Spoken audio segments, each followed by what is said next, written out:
Good day mga ka-district! John here again from Jandam District, and for today's video guys, another website tayo or application kung saan ka pwedeng kumita online. Ang kinaganda dito guys ay $5 minimum lang ang threshold para makapag-cash out ka na.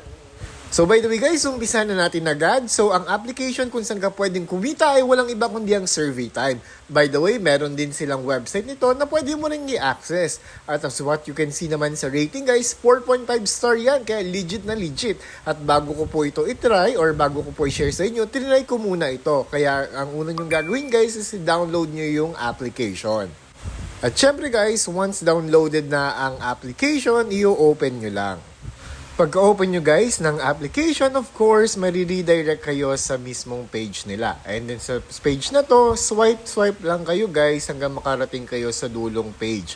Or pwede nyo i-click yung skip para mapunta na agad kayo sa login page. So sa login page guys, i-ask kayo either continue with Apple, continue with Google, or continue with Facebook. So ako guys, gagamitin ko yung Google account ko.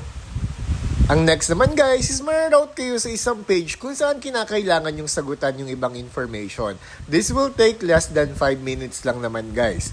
At importante na maglagay kayo ng information dito kasi i-match yun sa system nila kung saan pasok yung requirements ninyo or yung information ninyo sa isang survey. And of course guys, after nyo sagutan yung 31 questions, ang next naman na gagawin natin is i-allow lahat ng dapat i-allow sa application, especially sa mismong notification. Kasi guys, kapag may survey, nagno-notify sila agad. At kung may survey man na dumating, guys, please make sure to answer it right away.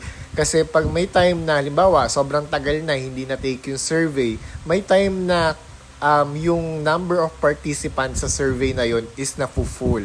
Kaya maganda na may survey, sagutan nyo agad.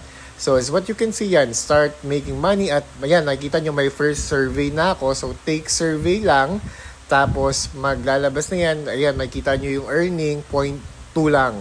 Pero guys, kapag marami na kayong survey na nasagutan, at it will take siguro 1 week, sigurado makaka-cash out na kayo dito. At syempre, speaking of cash out guys, click nyo lang yung wallet as what you can see there. Pag magka-cash out kayo, halimbawa may $5 na kayo dito, click nyo lang yung cash out, then isa-select nyo lang kung PayPal or BTC over Lightning. So ayan, ganun lang siya guys kadali. So sana makatulong po ito sa inyo. Now if you have any comment, suggestion, please don't forget to comment, subscribe, and like the video para maging updated ka din sa aking mga latest videos. So, see ya!